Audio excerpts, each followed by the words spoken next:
वो रात मैं कभी नहीं भूल सकता, जिस रात मैं और मेरे भाभी घर पर अकेला था।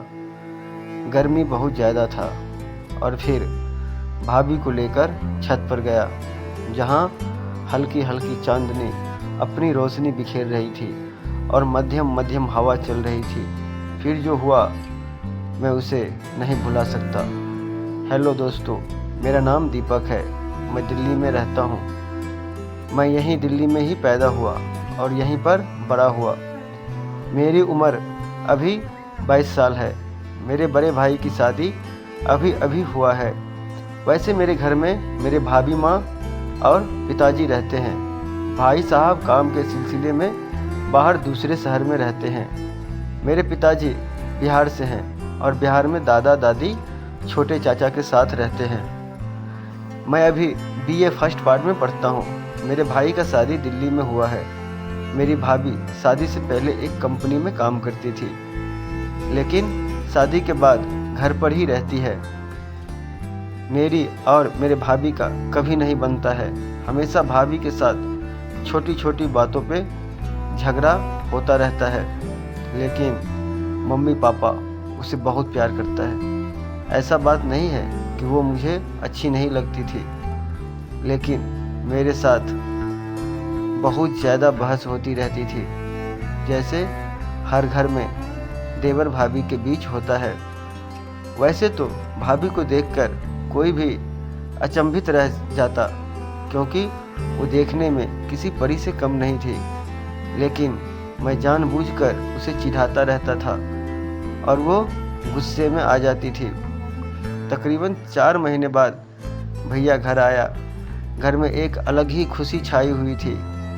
भाभी मानो वर्षों से भैया का इंतज़ार कर रही हो। भैया मुझे अपने घर में सबसे ज़्यादा प्यार करता था। भैया को आते ही भाभी ने मेरा बहुत शिकायत की भैया से, लेकिन भैया ने भाभी को बड़े प्यार से समझाया कि देखो, वो सबसे छोटा है, नादान है, वो ऐसे ही तुम्हारे साथ मस्ती करता रहता है, उसके बातों का बुरा मत मानना। मैं ये सारी बातें सुन रहा था। तभी भैया ने आवाज़ दिया, दीपक इधर आओ। मैं दौड़ते हुए भैया के पास आया। फिर उन्होंने मुझसे पूछने लगा, बताओ पढ़ाई कैसा चल रहा है? शरारती ज़्यादा चल रहा है आजकल तुम्हारा। मैं चुपचाप सुन रहा था, अपना सर नीचे करके। तभी भाभी ने कहा, देखो अभी कितना शांत है तुम्हारे सामने, पर मेरे सामने तो हमेशा मुझे चिढ़ाता रहता है। मैं वहाँ से अपने कमरे में आ गया और मैच देखने लगा। थोड़ी देर बाद खाना खाकर सो गया। इस बार भैया 15 दिनों की छुट्टी लेकर घर आया था। वो दिन कैसे बीत गया किसी को पता ही नहीं चला। अब फिर भैया जाने लगा। सबके चेहरे पे एक उदासी झलक रही थी, लेकिन जाना तो था ही, क्योंकि मेरे घर में अकेला भैया ही कमाने वाला था। पिताजी का उम्र हो चुका था और मैं अभी पढ़ता ही था। भैया चले गए और फिर हम सब पहले के जैसे रहने लगा। 3 महीने बाद भाभी ने मम्मी को बताई कि वो प्रेग्नेंट है। फिर से खुशी की लहर घर में गूंज उठी। अब मैं भाभी के साथ अच्छे से रहने लगा। उन्हें अब मैं परेशान करना बंद कर दिया था और भाभी भी मुझे प्यार से बुलाती और कुछ भी बाहर से मंगाना होता तो वो मुझसे कहती और मैं तुरंत उसे कर देता। यही सिलसिला कुछ दिनों तक चलता रहा। अब भाभी की डिलीवरी का अंतिम महीना चल रहा था। उसी समय मेरे दादाजी का देहांत हो गया, जिसके वजह से पापा और मम्मी को गांव जाना पड़ा। और मुझे सब समझा कर गया था कि भाभी को कभी अकेला मत छोड़ना, उसका ध्यान रखना, उसे परेशान मत करना। मम्मी पापा चले गए। अब घर में मैं और भाभी बच गए। मैं भाभी को बोला, भाभी आप आराम करो, मैं खाना बना लेता हूँ। भाभी बोली, क्या क्या बात करते हो, तुम खाना बनाओगे? मैं बोला, हाँ भाभी मैं खाना बना लूँगा। भाभी बोली, ठीक है, मैं भी तुम्हारे हाथ का आज खाना देखती हूँ कैसा होता है। मैं खाना बनाया और फिर भाभी को बुलाकर दोनों साथ में खाया। भाभी बहुत तारीफ़ की हमारे खाने का।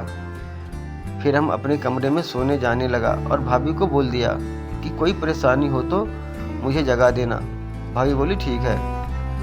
मम्मी पापा को जाके 2 दिन हो चुके थे। एक दिन रात को भाभी की कमरे से कहराने की आवाज़ आ रही थी। अचानक मेरा नींद खुला तो मैं सीधे भाभी के कमरे की तरफ दौड़ा। देखा कि भाभी जमीन पर लेटकर दर्द की वजह से कहर रही थी। जैसे ही मैंने देखा मानो मेरा तो होश ही उड़ गया। मैं जल्दी से भाभी को उठाया और अपने गोदी में उसका सर रखकर दबाने लगा और कहा, भाभी आप बिल्कुल मत घबराना।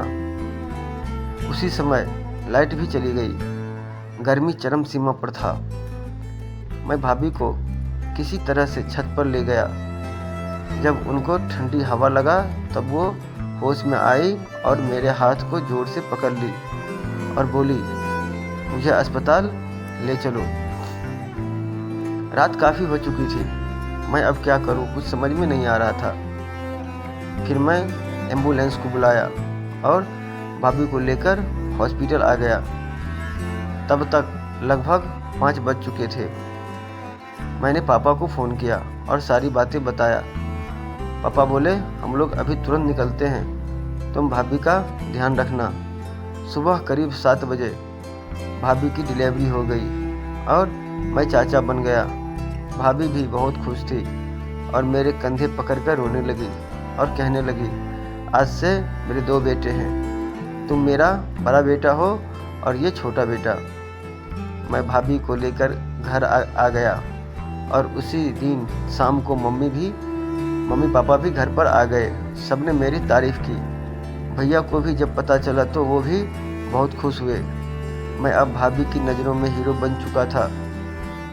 तो दोस्तों, आप कमेंट करके ज़रूर बताना कि आपको ये कहानी कैसी लगी। अपने दोस्तों को शेयर ज़रूर करना। साथ ही साथ हमारे चैनल को ज़रूर सब्सक्राइब करके बेल आइकन प्रेस कर देना।